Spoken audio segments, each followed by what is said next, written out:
At Thanksgiving, my parents were practically beaming. "Your sister just bought a beautiful house. When will you finally settle down?" they asked. I smiled and replied, "Oh, I already did. I just didn't invite anyone who doubts me." Their forks hit the plates. Everyone turned to look. Thanksgiving at my parents' house always followed the same, predictable routine. A carefully staged performance, where my sister Maria took center stage and soaked up non-stop praise, while I was expected to grin, nod, and accept the patronizing comments tossed my way. The house smelled of roasted turkey and buttered rolls. The cheer felt manufactured, something families do when they spend more time pretending to be close than actually being close. I'd spent years at that table, listening to the same conversations, the same backhanded compliments, the same dismissive tone, whenever anyone mentioned my life. Maria, as usual, was the golden child, treated with a reverence reserved for heroes. She sat at the head of the table, relaxed, one arm flung over the chair beside her, smirking in that effortless way she always did when she knew the room belonged to her. My parents gushed. "Maria just bought the most beautiful house, 4 bedrooms, a gorgeous kitchen, and the backyard is stunning. It's the kind of place where you can really see a future, a real investment." I already knew what was coming when their eyes turned to me. That familiar expectant look edged with gentle condescension, and the unspoken comparisons that had defined my life. "But Leo, sweetheart," my father said, tilting his head and offering a sympathetic smile. "When are you finally going to settle down?" The room fell quiet for a moment. The question hovered, inviting the practiced response I'd always given. A forced laugh, a vague answer, and an attempt to smooth over the favoritism as if it didn't sting. As if I hadn't spent years swallowing the bitter taste of being second best. This time I refused to play along. I took a slow sip of wine, letting the warmth settle in my chest and stretching the moment just long enough to make them uncomfortable. Long enough to make my parents shift in their seats, and to watch Maria's smirk deepen, expecting the old routine. Then I set my glass down, looked at my parents and spoke calmly and clearly. "Oh," I said with a small knowing smile. "I already did. I just didn't invite anyone who doubts me." Their forks clattered. Silence slammed into the room. An aunt's quiet gasp was barely audible over the collective intake of breath. My parents' lips parted, confusion flashing across their faces as if the idea that I could have a life they hadn't approved of was impossible. For the first time, Maria looked unsettled. Her smirk faltered, fingers tightening around her glass, eyes narrowing as if she was trying to decide whether I was joking. "You what?" my mother stammered, her voice thinner than usual, the certainty she always had about Maria gone. "What do you mean you settled down? You didn't tell us anything about—" I answered smoothly, taking another sip of wine, and watching the realization spread down the table. The family's carefully maintained illusion began to crack. My parents searched Maria's face for the expected rollback. The smirk, the eye roll, the dismissal that would reduce my comment to sarcasm. But Maria didn't speak. Her jaw tightened, fingers drumming the table. For a moment her confidence shifted. "Leo," my father tried again, his voice more cautious now. "What exactly do you mean?" I smiled deliberately, savoring the shift in power, the way everyone leaned in, waiting for me to explain or to justify myself. I didn't give them that. Instead, I reached for the mashed potatoes, spooned some onto my plate, and ate as though nothing significant had happened, while, in truth, I had just stolen the spotlight from Maria without trying. As I chewed slowly, I watched the first cracks appear. Hesitation in my parents' certainty, doubt in Maria's eyes. The rare moment when the conversation wasn't about her. I swallowed, dabbed my mouth with a napkin, met my parents' gaze and said softly but firmly, "You always assumed I was behind. You just never bothered to ask where I was going." Silence, thick, heavy, suffocating. For the first time I didn't feel invisible or small, an afterthought overshadowed by the attention they showered on the other child. For the first time I felt like I'd won. The weight of my words settled over the table like an unexpected storm cloud, where my parents' effortless confidence had been. For years they'd spoken about Maria with near worship, never considering that I might be doing just fine. I watched them blink, clutch napkins, mouths open as they tried to steer the evening back to familiar ground. Maria shifted. The flicker of unease behind her smirk was only noticeable to someone who'd studied her for a lifetime. She had always been sure of her place, secure that she was the successful one. But tonight I'd taken something from her. Attention, control, the power to shape the narrative. Her frustration radiated off her like heat. "So Leo," Aunt Carol said finally, breaking the tension with a lightness that masked her curiosity. "Where exactly is this house of yours?" I took my time, chewing, placing my fork down casually, letting my gaze move around the table. It was almost funny how little they knew about me, how little effort they'd ever made to ask about my choices. They had assumed I was floundering and never considered I might be ahead. "Oh, I said casually, swirling my wine. "Not far, about 20 minutes depending on traffic." The vagueness was deliberate, enough to keep them curious and to let the power stay with me. My father cleared his throat, trying to hide irritation. "How long have you had it?" he asked, politely but pointedly. I shrugged, leaning back, appreciating that now the whole table hung on my words. "Almost a year," I said, watching the expressions twitch. Maria's smirk vanished for a fraction of a second before she hit it with a sip. A year.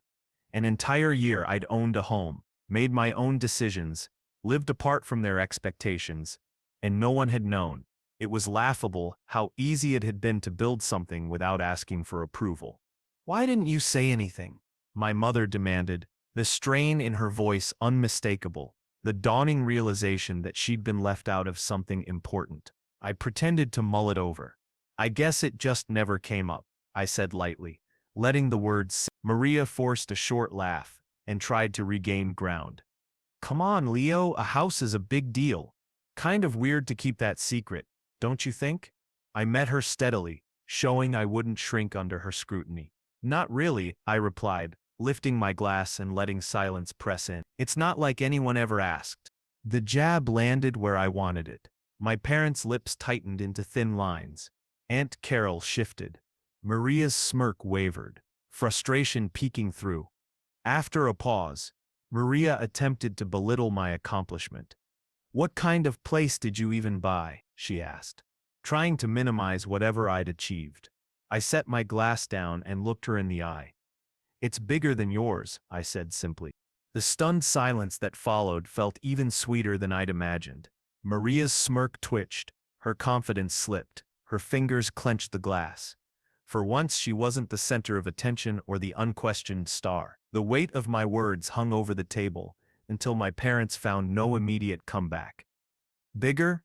Aunt Carol finally asked, curiosity overtaking indifference. "How big are we talking?" Maria's eyes burned into me.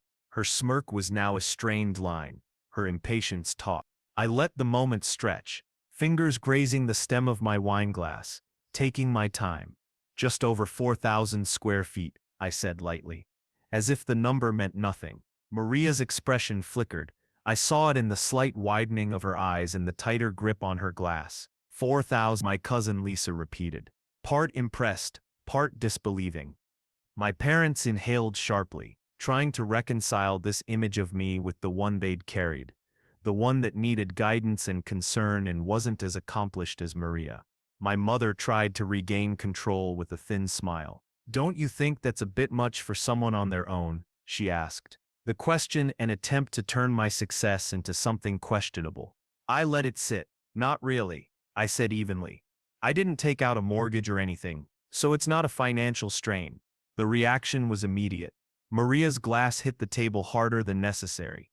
Knuckles white, her whole body stiffened as if I'd slapped her. My parents' mouths dropped open. "You paid for it in full?" my father began, voice faltering. I tipped my head like I was considering the impact, though I'd planned this. "Yeah," I said unbothered. It just made sense. No debt, no loans, no interest. Just mine. The revelation settled across the table and changed the room's energy. Maria went pale. Her smirk was gone and her confidence unraveled. She'd been the golden child she'd always been proud to be, but here I was calmly revealing I'd surpassed her without trying or asking for validation. I watched her swallow hard, her jaw clenched. How's your mortgage, Maria? I asked, letting the words hang. Her fingers gripped her plate like she might snap. My parents scrambled to salvage the scene, redirecting praise back to Maria. Her home is absolutely lovely, my mother said quickly, voice too bright, hands folded tightly. And it's in such a wonderful neighborhood. A smart investment. Maria forced a tight smile, relieved by the save. Yeah, she said stiffly. Real estate is about timing. The market's tricky, but I got a great deal. Aunt Carol cocked an eyebrow, intrigued by the shift. Wait, Aunt Carol said, setting her fork down. You didn't pay for your house in full? The question landed like a pivot. Maria hesitated. A fraction, then admitted, well, no, I mean most people don't, right? That's not really how it works. I hummed softly, swirling my wine. That's fair, I said, casual and unbothered. I guess some of us just prefer not to owe anyone anything. Maria didn't answer. Her jaw stayed tight, her expression closed off, hands gripping the table as though it were the only thing keeping her steady. For the first time, I watched the Golden Girl crack. Tension shifted from awkward curiosity to something sharper, closer to collapse. Maria sat stiffly, knuckles white on her napkin, jaw locked, trying to keep composure, but already showing fractures. My parents, beside her, tried again and again to steer the conversation back, but each attempt fell flat. I'd spent my life listening to them gush over Maria as if her achievements validated them. I'd spent as many years holding my tongue while they glossed over mine, treating me like an afterthought. Tonight that image was crumbling. And I wasn't about to stop there. You know, I said, tapping my fingers on the table to keep my tone steady and my expression neutral. It's funny how much people assume about you when they don't bother to ask. My father exhaled sharply, shoulders stiffening, lips pressing into a thin, disapproving line. Oh, come on, Leo, he said with a forced chuckle, shaking his head as if he could smooth over the fact that for once, Maria wasn't the center of attention. It's not like we ignore you. I let out a short, humorless laugh and tilted my head. Really? I asked, voice edged with truth. When was the last time you asked about my career? My finances? My goals? I plan? The silence that followed was loud enough to cut through the dinner clinks and press against the curated reality my parents had kept up for years. You never asked, I continued, softer but resolute, because you didn't think you had to. You assumed Maria was the one worth bragging about, the one with a future, so I stopped trying to impress you. I stopped waiting for your validation. I built something for myself without needing you to notice. My parents opened their mouths, then closed them. Their hands twitched on the table, faces caught between defensiveness and dawning realization. Maria let out a sharp breath. Her smirk returned, but it didn't reach her eye. Okay, Leo, she said, voice too smooth, too forced. We get it, you bought a house. Congrats. Want a medal? I watched her shift, roll her shoulders, trying to reclaim the power she'd always had. No, I answered calmly, but maybe get some financial advice before you keep running your mouth. Her smirk flickered. Excuse me?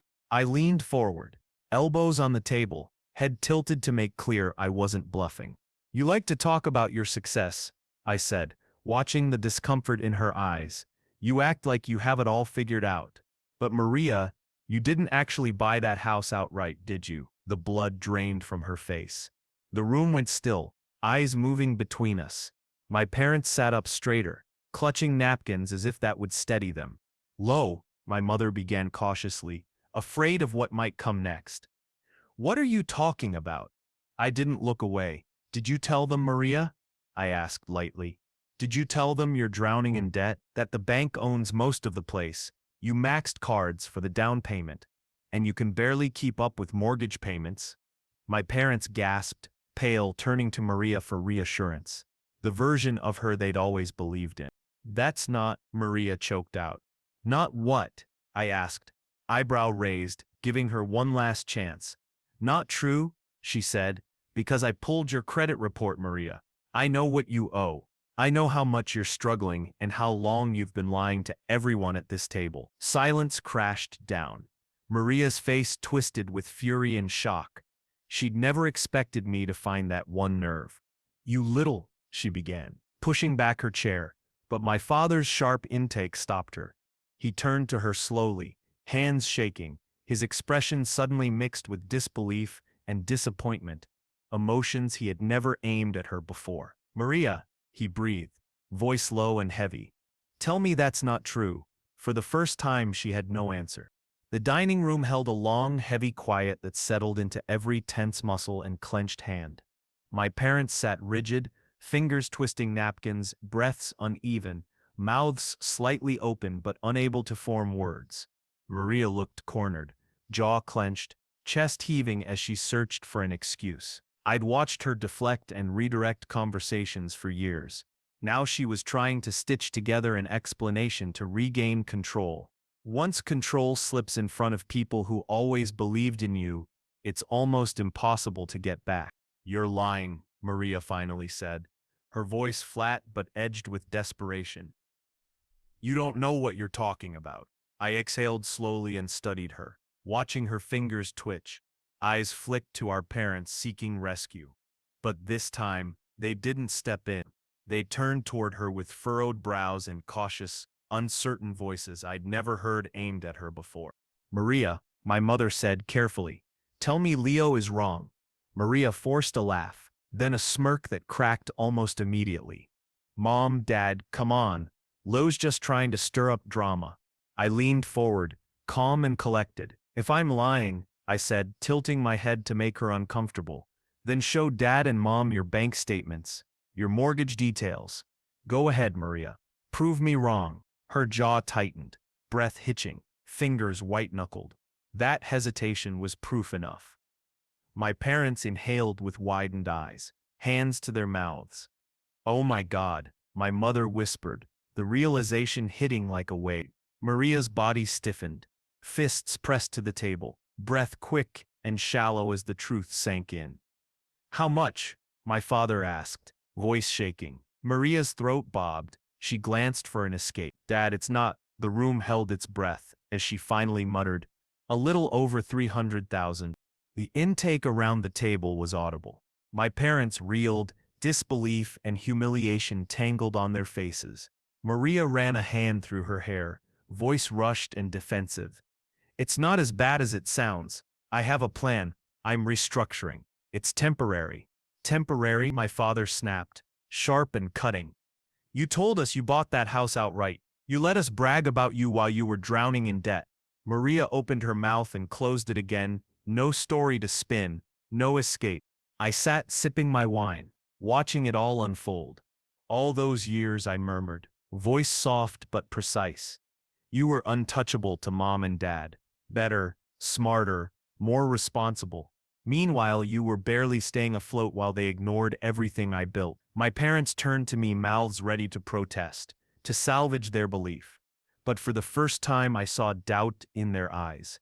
The unsettling realization they might have been wrong about everything. Maria's chair scraped as she stood, fists clenched, face twisted with anger.